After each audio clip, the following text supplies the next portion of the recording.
I think I've said this multiple times now at this point, and it's just kind of a common occurrence with me to mention it. But I am so tapped out most of the time when it comes to watching movies or TV shows that a lot of the time people consider like classics or really good or just something that you really should watch.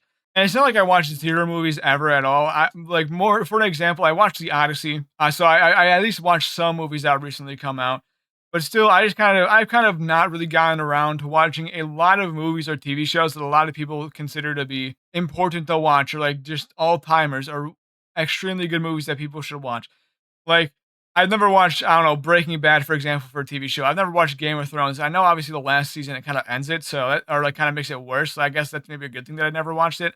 I've seen like The Office or Park and Recreation. Those are kind of two really well known ones as well, or any other TV show you could possibly think of. And I don't know why for movies, I really can't think of any movies because once again, I'm so just tapped out when it comes to movies that the first one that comes to my mind that I've never seen is Interstellar. I think that it might just be because it's a Christopher Nolan movie.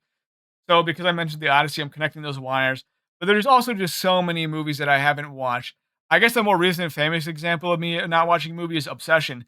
And I can kind of explain, like, I think why and what the reasoning for why I just don't ever venture to watch out TV shows or movies. And I think the reason is because I just happen to get so much of these movies or TV shows spoiled for me when it comes to people talking about how good it is that it kind of just demotivates me to watch them in any capacity. In the context of Obsession, I think I understood what the entire plot of the movie was, and I literally got every single important part of the movie spoiled for me about a week after it came out, to the point where I knew every single. It felt like I knew every single jump scare that was going to go on, or any single scary moment that was going to happen before I even saw the movie.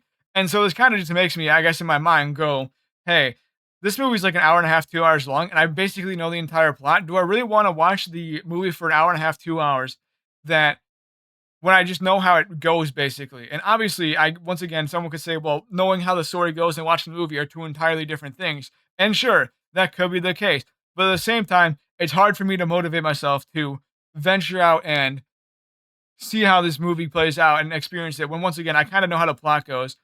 And it might just feel like a waste of time because what if the movie is just exactly how I viewed or thought it would be based on the story or the post that I saw on social media, and it just kind of feels like maybe the movie didn't hit as much because I know how the movie went.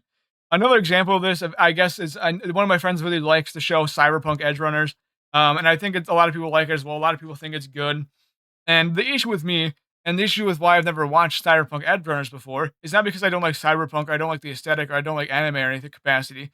It's because, spoiler alert, I know that literally every single one of the main characters effectively dies at the end of the show, and I think it makes it more difficult for me to invest my time watching this show for I think like maybe 4 to 6 hours of my time because I know all the characters are gonna die, and obviously I've watched shows before where I know how they end, I know how they play out, and I find it a lot more difficult to connect to the characters that I'm watching if I know they're gonna die at the end. Obviously, I've attempted multiple times to make a concerted effort, a conscious effort to try and connect with the characters. But once again, I think my enjoyment of it is always gonna be less than what it would have been if I didn't know what would happen to everyone at the end of the show. And I think that's kind of like a big thing, a big issue that I have. It's just like I feel like my connection to the character is always going to be less no matter what because once again I know what's going to happen. And I think that just might be like one of the biggest mental blocks for me when it comes to just watching stuff I've never seen before, even though I've heard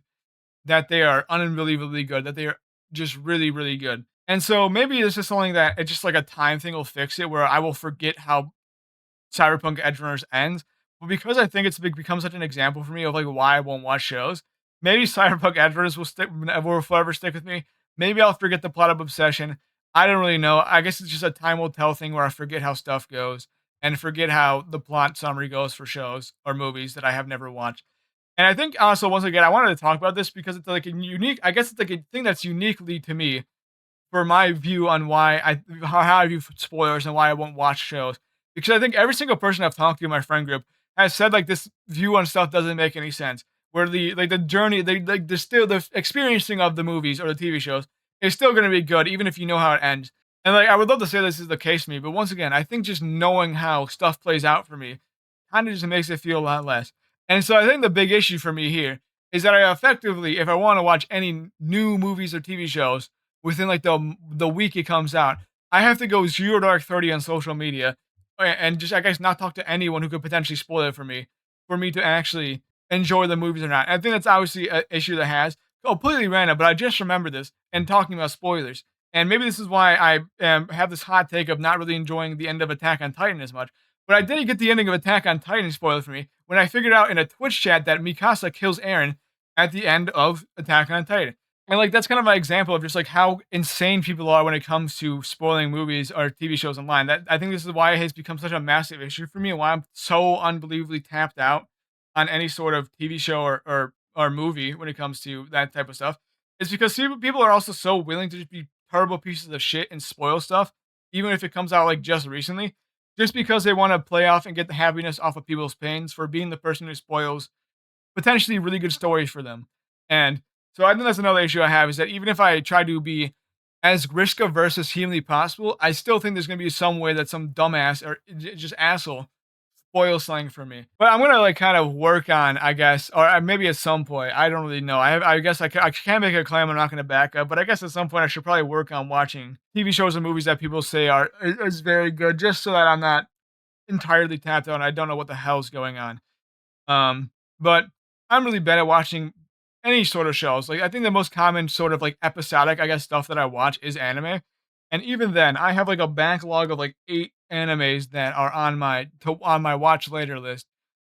And one of them happens to be Gintama, and I'm 50 episodes in out of like 350. So I still have a lot of my ways to go.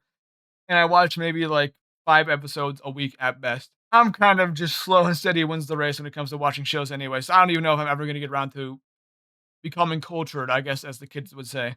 But that's kind of what I want to talk about. I wonder if anyone else experiences this sort of aversion to TV shows and movies if you get spoiled for them like me, or if people really don't care about spoilers. I really don't know. But that's all I wanted to talk about for today. So thank you for watching. Goodbye.